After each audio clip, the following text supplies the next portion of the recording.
So now the 8 finalists have been determined and they have gathered at the location. The gang sees Bakura out of the hospital and immediately suspect foul play. You see, in the manga, Yugi suspects something is up.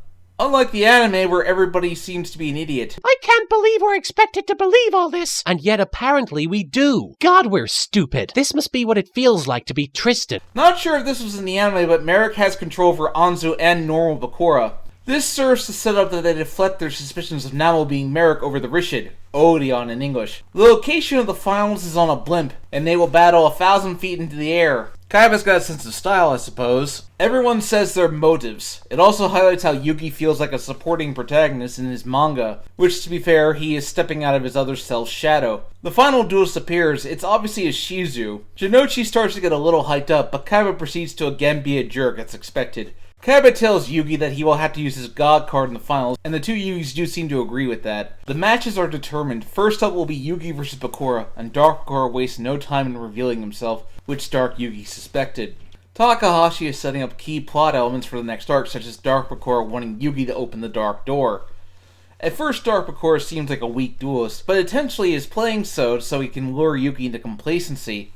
Dark Bakura is able to summon Destiny Board. When the word death is spelled, Yugi will automatically lose. 4Kids changed this to final in America, because on a kid show you can't say die most of the time. Yugi figures out the weakness of the Destiny Board, and though Bakura is able to keep the board up, Yugi draws Osiris just when he needed it. This happens quite often. Merrick decides to release the real Bakura from his control to make Yugi hesitate to attack, which almost works, but Dark Bakura does not let it happen, as he still needs Bakura as a host, so he basically tells Yugi, "I'll let you win for now." We get some insight into Rishid's character, as while he is loyal to Merrick, he does not like the path he is going down. Bakura is taken to the hospital wing, but unknowingly they have left Merrick in control of the Millennium Ring. The second duel proceeds to take place, Jonouchi versus Rishid.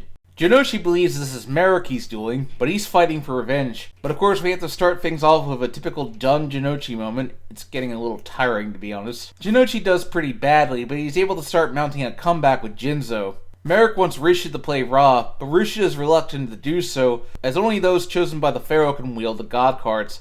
Also, Merrick gave him a duplicate card, which totally isn't going to come back to bite him. No, sir. And we do get some insights into Rishid's backstory. He essentially lived in the dark his whole life as a tombkeeper. The son of the family is subjected to a ritual that basically puts a lot of tattoos on their back. Merrick doesn't want to do it because it will hurt like hell. Rishid offers to do it in his place, but we get to see just how awful Merrick's father is as he refuses. What is it with Shonen Jump and terrible fathers? Essentially, Rishid had no family, but decided to share in Merrick's pain, even if it was destroying him. Jonouchi is about to lose, but comes to the belief that this is not the Merrick who brainwashed him. This causes Merrick to demand Rishid finish Jonouchi with Ra. Wow, that actually reminds me of Madara's face when he sends Hashirama's chakra. Somehow, the real Ra is angered by this counterfeit copy, and so strikes both Rishid and Jonouchi down. So, with both players down, whoever gets up first will win, kinda like Goku versus Jackie Chun. But with Rishid down, a dark change occurs in Merrick. More on this in a minute. Jonouchi wins by standing up. This is a major misstep by Takahashi, as Jonouchi really should have won this duel legitimately. It just makes him look bad. Before he loses consciousness, Rishid begs that Merrick's dark half not take over, but it's too late. Dark Merrick has emerged. I think he was foreshadowed very briefly, but he kinda just takes over as the main villain. Not as bad as Kaguya, as Dark Merrick manages to make himself very memorable by just being a sadistic killer, but he could have been set up a lot better. As the next duel is about to begin, Jonouchi decides to be a jerk to Mai for no real reason. Never quite understood this, and it causes Mai to regress in her own character development as now she's back to relying on no one but herself. Meanwhile, Dark Merrick is about to murder Rishid, but for whatever reason decides not to. Oh no, I'm late for a children's card game. This somehow prevents me from simply lowering my arm and murdering you. Punctuality, my Achilles heel. Okay, in the manga it's implied Merrick was able to sway him away from doing it, or at least I think that's the implication of this panel here. Dark Merrick makes the duel into a shadow game, which is the first sign of how he likes to play. What Dark Merrick does is, whenever a monster is destroyed, the player will take damage. Yeah, this is a lot more gruesome here, since in the anime, she just loses her memory. I imagine it was toned down to avoid violence. It does an effective job of showing just how cruel Dark Merrick is, and Mai gets to show some resiliency as she's able to get Ra in her hand, but Dark Merrick isn't very worried. Sure enough, when she tries to summon it, Ra is just a sphere in which only Dark Merrick knows how to release it from. This is just brutal. Good thing it's not real. Yeah, the danger is that if Ra attacks Mai, she will die. Jonouchi acts as a shield making up for its earlier jerkassery, but Dark Yugi shields him in return, as due to being the main character, he has plot armor. Dark Merrick inflicts a penalty game on Mai, where in 24 hours, she will die by getting her flesh eaten. Yeesh. This has changed in the anime, probably so people wouldn't worry about her during the virtual world filler arc. Now there's only one duel to do in the quarterfinals, and it's Kaiba in the mystery duels, who is revealed to be Ishizu, Merrick's sister. Ishizu knows full well what's going to happen, but Kaiba is, as usual, a jerkass. It's nice to humble Kaiba just a little bit. There's this weird moment where Ishizu and Dark Merrick speak telepathically, or at least that's what I get is going on here. Or I guess they're speaking through their Millennium items. Ishizu rather awesomely dismantles Kaiba's entire deck, but Yugi tells Kaiba their destiny is to battle in Battle City. A nice little moment of respect between the two. Kaiba plays Obelisk, which is what Ishizu wants him to do, but just before he can play into her trap, the Millennium Rod shows Kaiba a vision of the Blue Eyes, which tells him that he must use Blue Eyes. And in a rather awesome moment, Kaiba sacrifices Obelisk to summon Blue Eyes. With that, Kaiba wins the duel, but Ishizu is happy, as it means the future can be changed. The gang checks up on Mai and remember there's a danger, that if Dark Merrick isn't defeated in 24 hours, she will die. Shizuka is horrified. She didn't expect there to be real danger to the duels being played, but Ishizu tells her that conflict is part of the world. It has existed for as long as the world has turned, but there's still hope and good worth fighting for. A message that I think people need to hear today. Ishizu tells them of her family story, how cruel their father was to Rishid. Merrick and Ishizu fled to the surface as children just to see what it was like, but they were found by Shadi, who told them the Pharaoh's return was imminent. They return to the tomb and find that their father was prepared for them possibly disobeying him, and he is brutally torturing Rishid. At this moment, this is where Merrick's darker half emerges and skins his father alive. He was a major bastard, but even that is extreme. Shadi tells Merrick that this was the doing of the soul of the Pharaoh, which causes Merrick's vendetta against Yugi. As the duels retire to bed, Ishizu gives her necklace to Yugi. Its powers are waning, and it will be more useful to him than to her. Anzu asks Ishizu what will happen to Dark Yugi. Ishizu's answer is vague, but it's pretty obvious what she means. Dark Merrick goes to kill Rishid, but this time he's stopped by Dark Bakura, who has teamed up with a leftover piece of Merrick's soul. Remember, he did leave a piece of himself in Bakura. So now one more duel, Dark Bakura versus Dark Merrick. So many people with the same name. Merrick has started to take responsibility for his actions, and admitting that his father's death is as much his fault as his darker half. Curiously, Dark Bakura starts to say something about Shadi, but doesn't finish. But now it's evil versus evil, as whoever loses will be wiped out of existence. Dark Bakura puts Ra in the graveyard and seems to have won. But Dark Merrick reveals an unknown second effect. Now I shall use Mega Ultra Chicken's secret ability that I just this second made up. Yeah, definite ass-pull vibes there. Regardless, Dark Merrick effectively uses a one-hit kill move. Dark Bakura isn't worried though as he vanishes into darkness. Merrick is able to possess Anzu and tells Ishizu to rescue Rishid. She probably should have done that anyway. As Kaiba deciphers more of Ra's text, and we get insight into what Kaiba is hoping to accomplish with this tournament, he can be free from his stepfather's curse. Meanwhile, the two Yugis meet in the mind as they discuss Dark Yugi's memories. We see Dark Bakura's managed to survive through the PC left behind in Millennium Puzzle. As the blimp descends on Alcatraz Tower, Kaiba thinks he has deduced a strategy to defeat Ra. See, it's good that we're setting up a way to defeat him here. Morning arrives, and our heroes step out to Alcatraz. Kaiba reveals the stepfather used to have Kaiba Corp be a military company before Seto dismantled it and made it a game company. The way they'll decide the semis is through a four-way duel. I guess that's interesting. Kaiba wants to duel Yugi, as with two God cards they'll have an advantage over Merrick. Jonouchi and Yugi are torn over who they want to duel next. Of course, Jonouchi ends up with a bad hand, and Kaiba decides to take the opportunity to take him out. But Yugi bails him out, which shows Jonouchi that once again, he is depending on Yugi. There is a very satisfying moment where Jonouchi is able to cause some damage to Kaiba. Take that for being a jackass, Kaiba. Of course, Kaiba proceeds to rub it in by screwing him over, even when Jonouchi isn't attacking him. Jonouchi manages to convince Yugi to attack him, and Yugi realizes that in turn, Jonouchi wants to duel Merrick.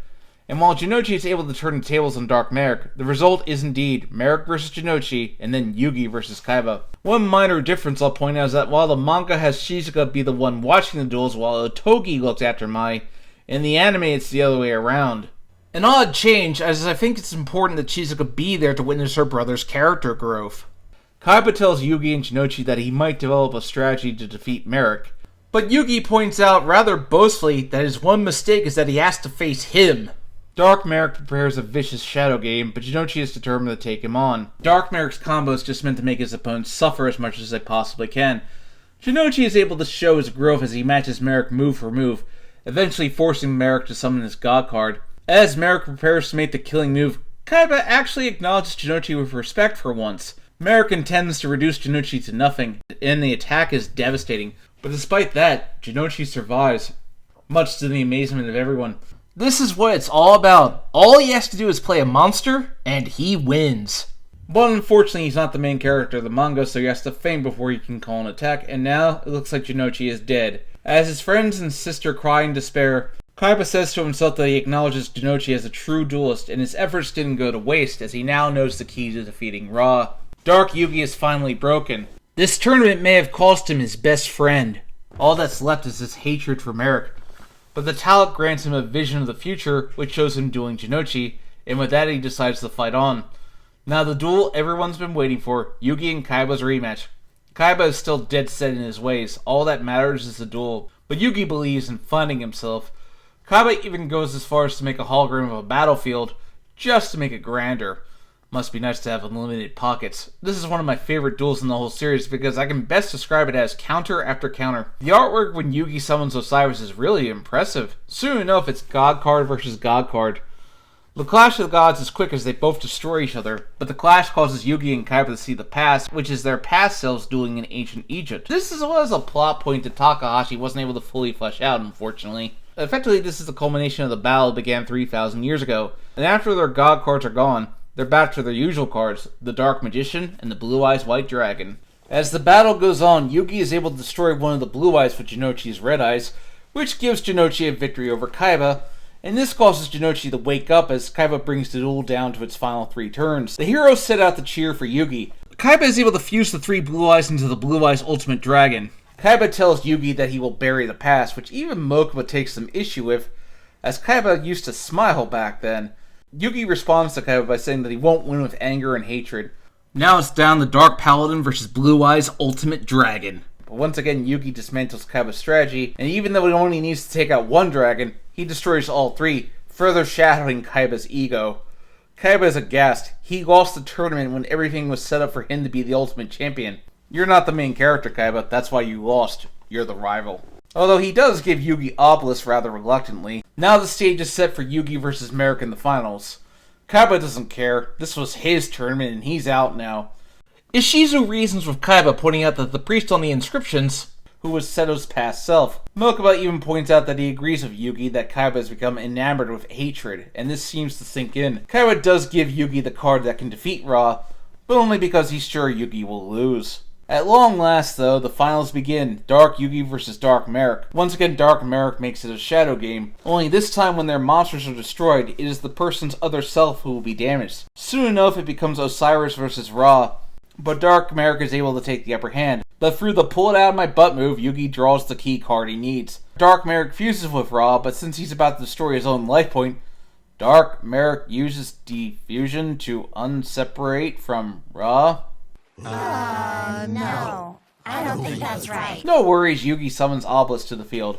While I have issues with Dark Merrick taking over as the main villain, at least Takahashi acknowledges that Merrick is still responsible for his own actions, and he apologizes to Rishid before he fades away. But this gives Rishid the strength to rise from his bed and make his way to the dueling arena. Merrick takes possession of Anzu and tells Yugi that he admits his revenge quest was misguided. Merrick essentially gives Yugi permission to defeat his dark self, and possibly destroy him as well. Takahashi takes the time to show that none of the characters blame Merrick, just his evil side, which is a little sketchy because, no, Merrick was still doing all that. Yugi is able to duel Merrick to a standstill, and even brings out the Dark Magician, but they are at a stalemate, as Merrick will still have one life point left, and the good Merrick will be wiped out. But Rishid arrives and manages to convince Merrick to fight from within, and does not give in to the darkness. Move towards the light. That's something that comes up again. Merrick is able to take control of his dark self, and as Dark Yugi wipes out Ra, Merrick has emerged as the dominant half, while Dark Merrick is about to be wiped out of existence. Merrick takes it upon himself to destroy his dark half, and by surrendering, his dark half is lost to the darkness forever. With that, Yugi is the winner of Battle City, and oh hi Shizuka and Ryuji! Takahashi forgot to draw you two for a while. All of Dark Merrick's victims have returned, even Dark Bakura. Unfortunately, I get the feeling he was just watching and waiting inside the puzzle all this time. Yugi also gets Raw, so now he has all 3 Egyptian god cards, and the Millennium Ring, and the Rod. And Merrick fulfills his duty as Tomb Keeper, and so the Istar family can finally be free of their duty. All stumbles aside, this ending does feel earned. But Anzu gets the feeling there's not much time left before Dark Yugi leaves. Bakura and Mai are awake, and the tower is about to blow up. Nuts. Kaiba reflects that maybe he's starting to believe in this power of friendship. So perhaps this means he can finally take his first steps out of the darkness. Although dark-sided dimensions would show that this didn't happen, unfortunately. Unfortunately, Bakura finds the Millennium Ring. This isn't going to end well. Kaiba decides to take a ride in an airship because it looks cooler, I guess. This is Kaiba's last major appearance in the manga, but it seems he and Yugi part on good terms. Battle City is over, but one duel remains. Yugi versus Jonouchi, and we don't see how it goes, and I think that's for the better. We don't know who won, but it doesn't matter. And I'll get to why in a minute. So at the end of the day, Battle City was pretty long. So long that people started to lose interest, and with Takahashi's health declining, it ensured the next arc would be the last. Dark Yugi and Yugi both take steps to finding themselves. Dark Yugi finding his past, Yugi is beginning to step out of his other self's shadow, and Dark Yugi pretty much spells out that the time is coming when Yugi will surpass him, and it's coming very soon. Kaiba sees Yugi as representing the past while he represents the future, but he's wrong. He is the one who is still tied to his past, and he wants to bury it. He's been so consumed by hatred and anger that he will never fully bury it unless he does let go. The ending is optimistic for Kaiba, showing that maybe, just maybe, he's starting to step out of the darkness that's been consuming him, and his and Yugi's final parting is a good one. Granted, Dark Side Dimension shows that doesn't happen, but that movie didn't exist yet. Jonouchi, despite all the stumbles, is finally able to prove himself a true duelist. He just didn't win because he's not the main character. However, his side plot with his sister is resolved nicely, and his journey to become a true duelist does feel complete. As for Merrick, well, Dark Merrick is a little out of nowhere. He has the personality of a good villain, as he manages to show just how depraved and sadistic he is. But what is he? Unlike Dark Yugi and Dark Bakura, I think Dark Merrick is just a split personality. It feels like Takahashi wanted to have Merrick be redeemed, so his darker half was created so as to absolve him of some of the more heinous deeds he did, and he does realize his revenge was misplaced. It was himself who killed his father, not Yugi, but he is forgiven a little too easily. I mean, if I rag on Naruto for that, I gotta be fair here. At least Merrick knows what he did was wrong and seeks to atone for it. Overall, this arc had quite a few stumbles. It's far longer than it needs to be, but it did ultimately have a satisfying conclusion, and it furthered the story and the characters. After this, there was no need to do duel monsters again, as narratively you couldn't top the Egyptian gods. So all that was left to do one more arc, to find out Dark Yugi's memories. Join me next time for the finale of Yu-Gi-Oh! Millennium World.